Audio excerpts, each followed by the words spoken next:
Alors que je suis assis ici, réfléchissant aux décennies qui en passent, je ne peux m'empêcher de penser à tous les moments que j'ai manqués en poursuivant une version du succès qui n'était même pas la mienne.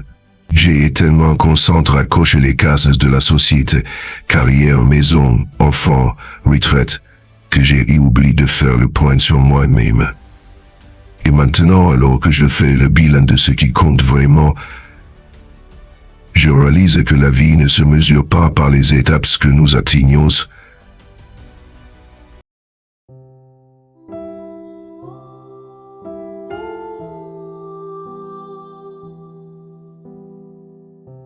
Toi, il fut un temps pas si lointain où je pensais avoir tout compris. J'ai été dans le rythme travaillant dur, faisant tout ce que je pensais devoir faire. Mais un jour, après être entré en retraite, je me suis retrouvé assis seul dans ma cuisine, tasse de café à la main, regardant par la fenêtre. Je n'avais nulle part où aller, aucune réunion à laquelle assister, aucune chose qui pesait sur ma tête. Et au lieu de ressentir un soulagement, je me suis senti perdu. J'ai avoué que j'avais pas tant d'années à aspirer à un avenir que j'avais oublié de vivre dans le présent. Mais voici la chose, il n'est pas trop tard. Parce pour moi et certainement pas pour vous. C'est la leçon que j'ai apprise et c'est la leçon que je veux partager avec vous aujourd'hui. Nous pouvons encore écrire notre histoire. Nous pouvons encore poursuivre les passions que nous avons mises de côté, reconstruire des relations que nous avons laissées filer et créer une vie qui semble significative, peu importe le nombre de cheveux gris que nous avons.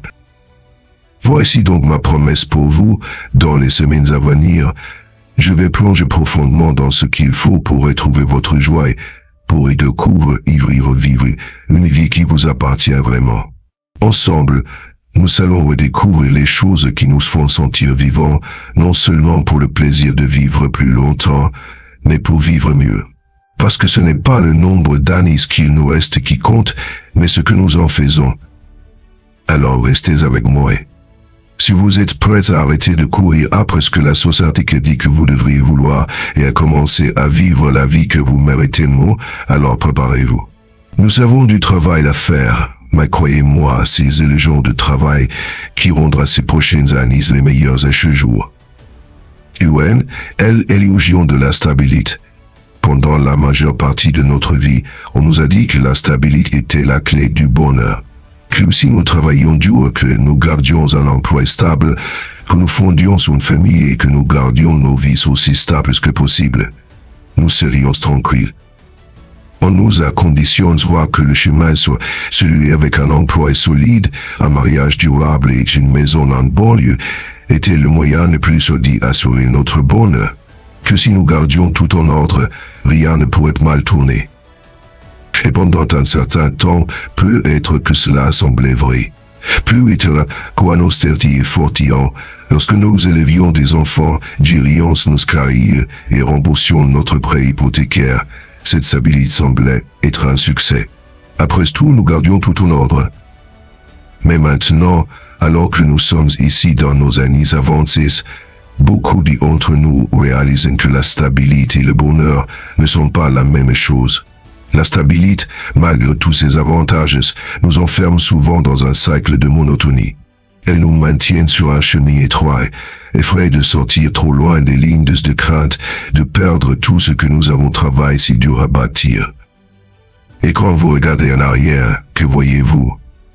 Pour certains, voyez une vie bien vécue, mais pour d'autres, c'est une vie qui semble être chômée, aussi limitée, chômée et insatisfaite. Prenez un moment pour vous demander, avez-vous poursuivi des passions qui faisaient battre votre cœur? Avez-vous pris du temps pour vous? Ou étiez-vous toujours trop occupé, vous assurez que tout était stable pour les autres? Ce sont les questions qui tendent à surgir dans les moments de calme de la retraite, lorsque le bruit d'une vie bien remplie s'estompe et que nous restons seuls avec nos pensées. Nous réalisons que peut-être nous avons trop compte sur l'idée de sécurité, et ce faisant, nous avons sacrifié les moments qui auraient pu nous apporter une vraie. Maintenant, je ne dis pas qu'il y a quelque chose de mal à vouloir de la stabilité. La stabilité peut offrir une base solide. Mais peut-être, juste peut-être, Nous y avons plongé un peu trop.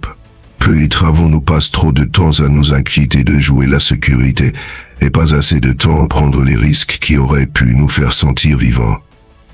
Nous avons passé des décennies à construire un mur autour de nous pour protéger notre stabilité, mais plus le mur est haut, plus nous nous sommes enfermés. Nous avons oublié que la vraie satisfaction nécessite souvent de sortir de cette zone de confort, d'essayer de nouvelles choses et d'embrasser l'inconnu. Nous avons atteint un point dans la vie où nous avons la sagesse de voir à travers l'illusion de la stabilité. Nous réalisons que le mensonge qu'on nous a dit, que la stabilité égale le bonheur, était incomplet. Le bonheur concerne tellement plus que de garder les choses les mêmes. Il s'agit de croissance, de changement et de la volonté d'explorer de nouvelles possibilités, même lorsqu'elles semblent effrayantes ou incertaines. Si vous trouvez ces histoires inspirantes et qu'elles vous motivent à agir, merci de commenter 9. Sinon, commentez 0. Votre retour nous tient à cœur. Merci pour votre temps précieux. 2. Le mythe du succès. Parlons du succès un instant. Pendant la majeure partie de notre vie, on nous a dit que le succès avait une certaine apparence. Il était question du travail que vous aviez, de l'argent que vous gagniez, de la maison que vous possédiez et du statut que vous atteigniez. On nous a amené à croire que le succès était quelque chose de tangible, quelque chose que vous pouviez mesurer. Et comme tant d'autres, nous avons adhéré à cette vision du succès. Nous avons travaillé dur, sacrifié notre temps, notre énergie, parfois même notre santé, en poursuivant ces marqueurs externes de succès. Mais maintenant, nous voilà avec tous les attributs du succès, ou du moins ce que la société nous a dit que le succès ressemblait, et pourtant quelque chose semble décaler. Nous avons atteint les étapes que nous étions censés atteindre, mais nous restons là à nous demander pourquoi cela ne semble-t-il pas aussi satisfaisant que je le pensais. La raison, je crois, est que nous poursuivions la mauvaise chose. Le succès, le vrai succès, n'est pas une question de maison, de voiture, de titre ou de compte d'épargne. Ce n'est pas une question de richesse accumulée ou de hauteur atteinte sur l'échelle de l'entreprise. Le vrai succès concerne la vie d'une manière qui semble significative, purpose et alignée avec qui vous êtes en tant que personne. C'est passer votre temps à faire des choses qui vous apportent de la joie, qui vous font sentir vivante, qui donnent un sens à votre vie au-delà du matériel. Pourtant, pendant des décennies, on nous a appris à croire que le succès était une forme universelle. On nous a dit de mesurer nos vies par rapport à un standard qui ne prenait pas en compte nos rêves individuels, nos définitions personnelles de l'épanouissement. Et maintenant, dans le cadre de nos années avancées, nous commençons à réaliser que le succès aurait dû être défini par nous, et non par la société.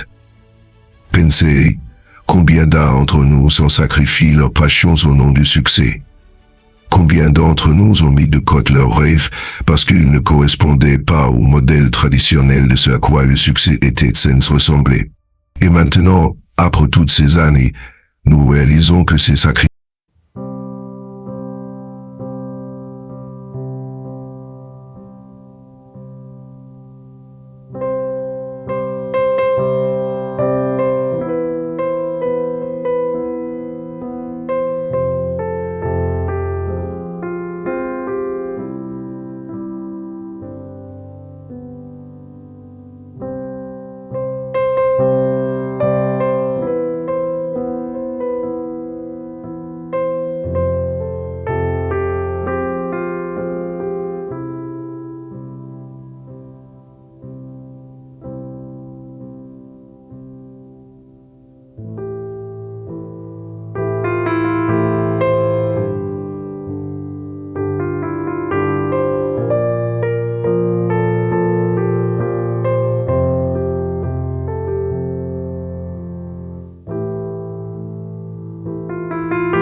validation extérieure et d'embrasser la vérité selon laquelle le succès est personnel. Il s'agit de ce qui vous apporte joie et épanouissement. Si vous trouvez ces histoires inspirantes et qu'elles vous motivent à agir, veuillez commenter 9. Sinon, commentez 0. Vos retours sont très importants pour nous. Merci pour votre temps précieux. 3. Le mensonge sur la retraite. Et l'un des plus grands mensonges qu'on nous a raconté était que la retraite était l'objectif ultime. Travaillez dur, épargnez, et un jour vous pourrez prendre votre retraite et enfin profiter de la vie. Ils appelaient un cas les années d'Oris. Mais maintenant que beaucoup d'entre nous sont à la retraite, nous commençons à réaliser que ce n'est pas la phase magique de la vie que nous avions espérée. La retraite, pour beaucoup, n'est pas les vacances de rêve que nous avions imaginées. Oui, il y a plus de temps libre, moins d'obligations, mais l'excitation ne dure pas éternellement. La liberté initiale peut rapidement laisser place à un sentiment de vide. La vérité est qu'après avoir passé des décennies dans le monde du travail, de nombreuses retraites luttent avec le manque de structure et de sens. Nous avons été définis si longtemps parce que nous faisions nos carrières, nos rôles de parents ou de conjoints que lorsque ces rôles ne sont plus au premier plan, il est facile de se sentir perdu.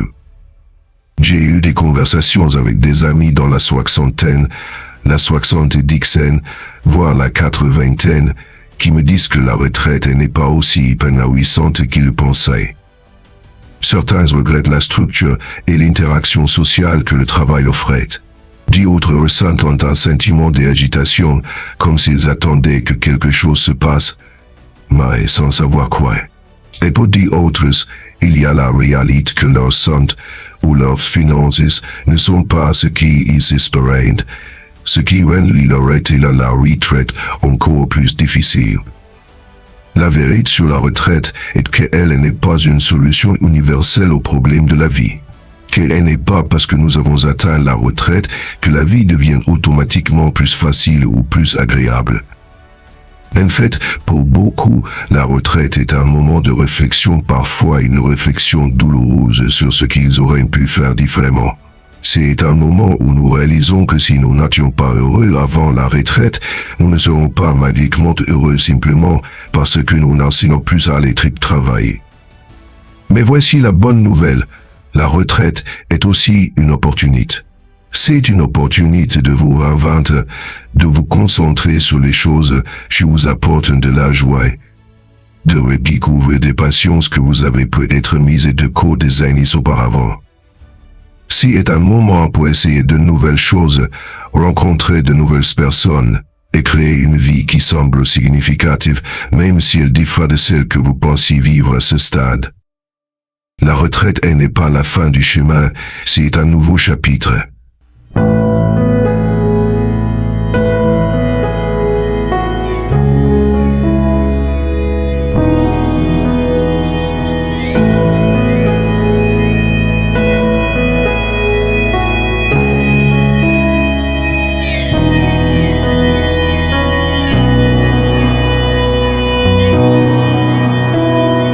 Au départ, utilisez ce thème pour vous concentrer sur ce qui compte vraiment pour vous, et non sur ce que la société dit que cela devrait être.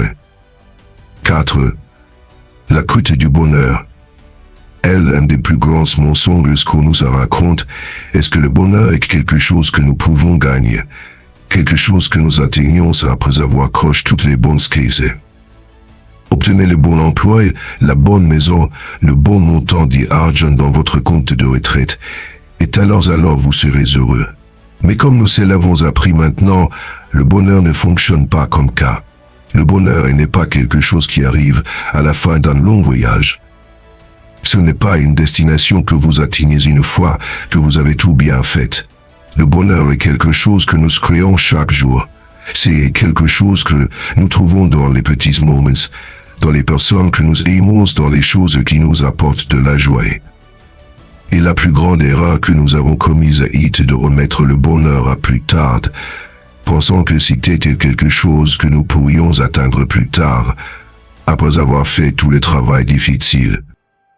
Beaucoup d'entre nous on passe des années, décennies, même à croire qu'une fois que nous aurions à se dire une fois que nous serions à la retraite, une fois que nous aurions à la atteindre ensemble, le bonheur arriverait en flotte. Mais que se passe-t-il lorsque vous atteignez ce jalon et que le bonheur ne se manifeste pas? Que passe-t-il lorsque vous vous retrouvez avec toutes les choses que vous pensez vous apportent de la joie et qu'il y a pourtant un vide à l'intérieur? La vérité est que le bonheur n'a jamais été une question de jalon. Il n'a jamais été une question d'accomplissements ou de possessions. Le bonheur se trouve dans les moments quotidiens, le rire partage avec un ami, la chaleur du soleil sur votre visage pendant une promenade, la satisfaction tranquille d'un bon livre ou d'une chanson préférée. Il se trouve dans les connexions que nous établissons avec les autres, dans le temps que nous passons à faire des choses qui comptent pour nous. Et voici la chose la plus importante, il n'est jamais trop tard pour trouver le bonheur.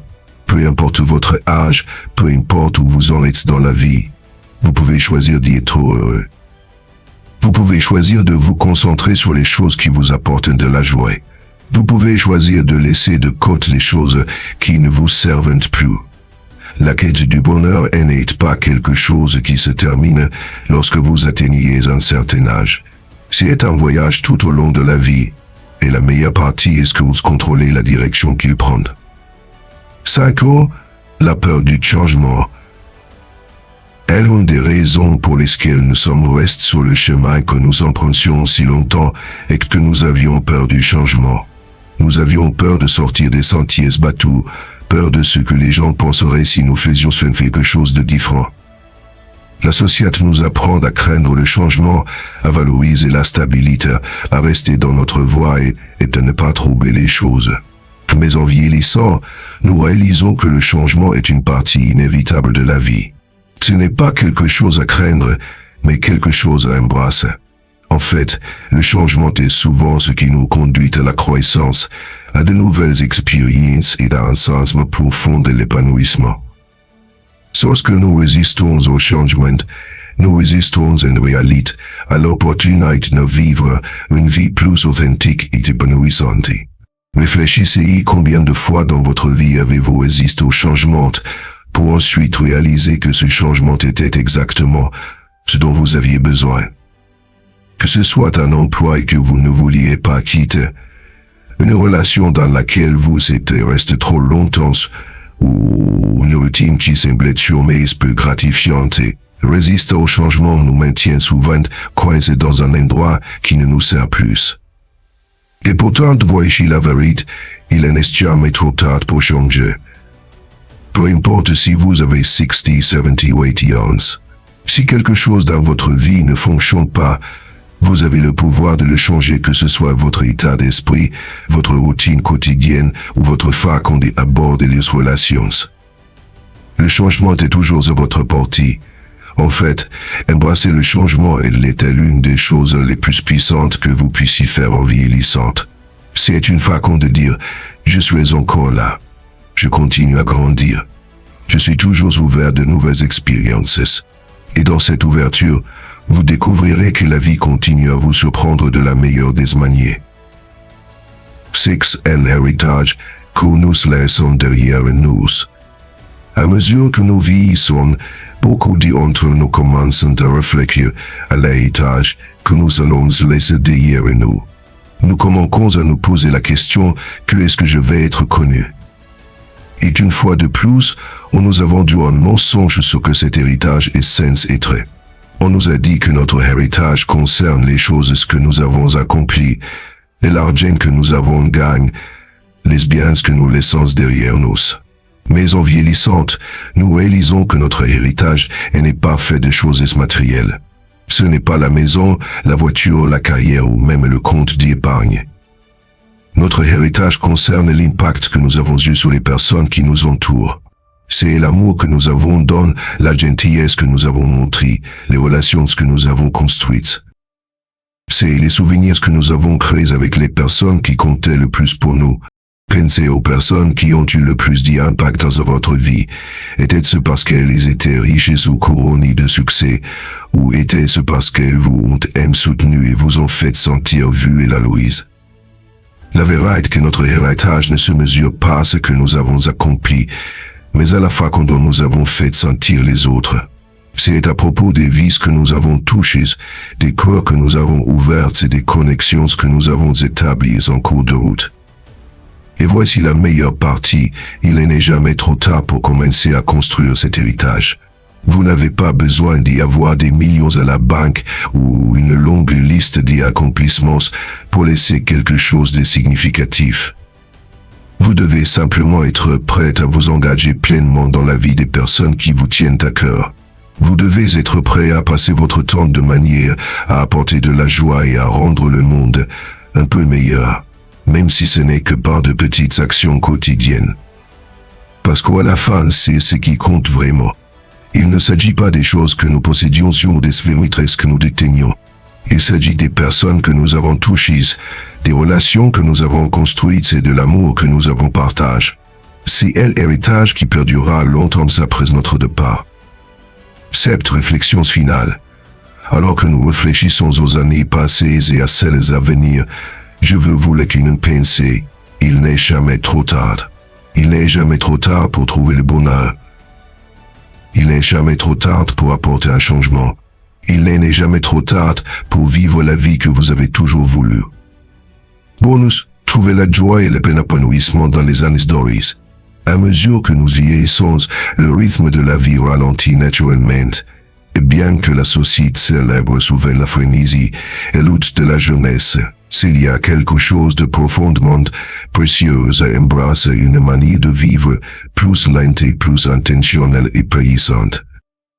Vivre lentement ne signifie pas renoncer à la vie ou rester assis à ne rien faire et savourer chaque moment, se reconnecter à ce qui apporte vraiment de la joie et trouver l'épanouissement dans le quotidien.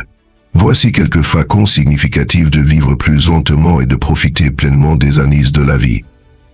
Prioriser la pleine conscience et la présence est l'une des façons les plus puissantes de ralentir et d'apprécier la vie et la pleine conscience être pleinement présent dans le moment. Au lieu de vous soucier de demain ou de ressasser le passé, concentrez-vous sur ici et maintenant. Cela peut être aussi simple que de prêter attention à la chaleur du soleil sur votre peau lors d'une promenade matinale, d'écouter les oiseaux chanter ou de vraiment savourer votre nourriture lors des repas. La pleine conscience nous permet d'y apprécier les petites choses qui sont souvent négligées dans le tourbillon de la. Vous pourriez même essayer la méditation ou des exercices de respiration pour vous ramener au présent chaque fois que vous vous sentez débordé. Créer des rituels quotidiens significatifs dans notre jeunesse. La vie peut sembler comme une liste de tâches, sans fin nous précipitons constamment d'une tâche à l'autre. Mais en vieillissant, il est important de trouver de la joie dans le choix de vivre la vie quotidienne. Établir de petits rituels significatifs peut rendre les tâches quotidiennes plus agréables. Par exemple, au lieu de vous précipiter pour prendre votre petit déjeuner, vous pourriez prendre le temps de préparer un repas que vous aimez, de mettre la table avec soin et de savourer chaque bouchée. Lire un chapitre d'un bon livre avec votre café du matin, faire une promenade tranquille l'après-midi, ou passer du temps à tenir un journal sont toutes des façons de ralentir et de créer des moments de paix et de réflexion. Se reconnecter à la nature louisiane, la nature a une façon unique de nous rappeler de ralentir. Que ce soit en s'occupant d'un jardin, en se promenant dans le parc ou simplement en s'asseyant sur un porche et en regardant le coucher de soleil, être dans la nature nous offre à faire une pause, à respirer et à laisser aller les stress de la vie. Il n'est pas étonnant que des études montrent que passer du temps dans la nature peut réduire l'anxiété, améliorer l'humeur et renforcer le bien-être général. En vieillissant, cette connexion à la nature peut être particulièrement puissante, nous aidant à nous sentir plus ancrés et en paix avec le passage du temps. Cultiver la gratitude. La gratitude est une pratique simple mais transformative qui peut changer notre perspective sur la vie. En vieillissant, il est facile de se concentrer sur les choses que nous avons perdues, que ce soit des capacités physiques, des êtres chers ou des opportunités passées. Mais en pratiquant la gratitude, nous pouvons reconsidérer notre point de vue et apprécier tout ce que nous avons encore. Prenez le temps chaque jour de réfléchir aux choses pour lesquelles vous êtes reconnaissant que ce soit la gentillesse d'un voisin, une belle journée ou un souvenir précieux. Cette pratique apporte non seulement un sentiment de contentement, mais nous permet également de trouver de la joie dans le moment présent, peu importe l'étape de la vie dans laquelle nous nous trouvons. Concentrez-vous sur des connexions significatives. À mesure que la vie ralentit, il devient plus facile de se concentrer sur les relations qui comptent vraiment. Prenez le temps pour des conversations significatives avec des amis et la famille. Au lieu de bavardages superficiels, engagez-vous dans des discussions plus profondes sur la vie, les souvenirs et les rêves. Renforcer ces connexions est l'une des parties les plus gratifiantes du vieillissement, et ce sont ces relations qui les porteront le plus de joie dans les années à venir.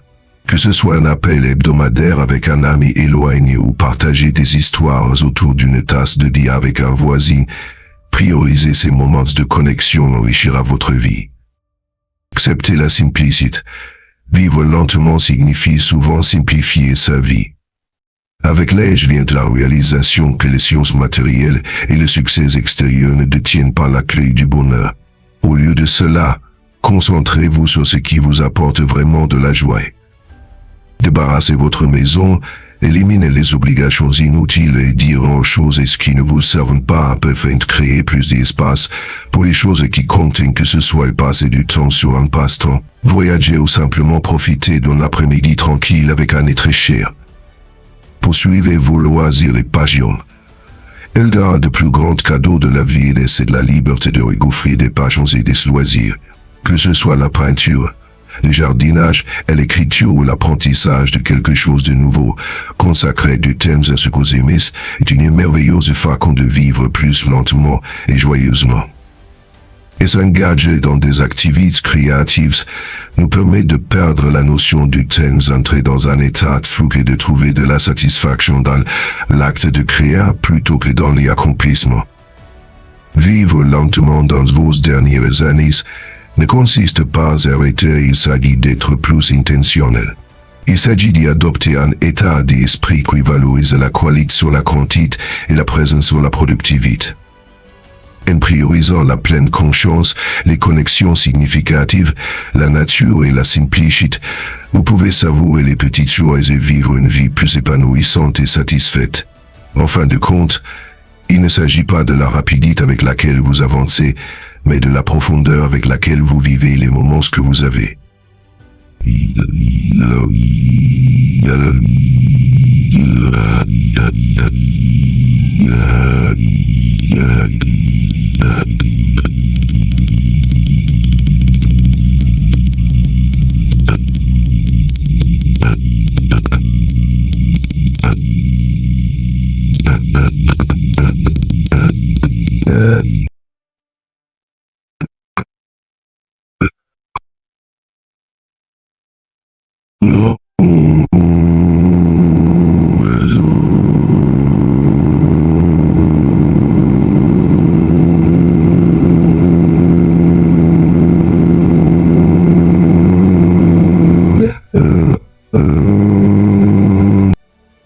Nous avons le pouvoir dès maintenant de nous libérer cette tente, de vivre authentiquement et de trouver la véritable joie dans les moments quotidiens qui comptent. Il n'est jamais trop tard pour commencer à vivre pour nous-mêmes, pour rechercher l'amour, le sens et le bonheur qui rendent la vie vraiment riche. Alors cessons de courir après ce qui ne nous sert pas et commençons à embrasser ce qui nous apporte vraiment la paix et l'épanouissement. Si ce message vous a touché, prenez un moment pour aimer cette vidéo, la partager avec quelqu'un qui a besoin de l'entendre, et vous abonner à la chaîne pour plus d'inspiration sur une vie significative. Votre soutien compte énormément pour nous ensemble. Nous pouvons continuer à diffuser ces messages d'espoir et de transformation. Merci de votre attention.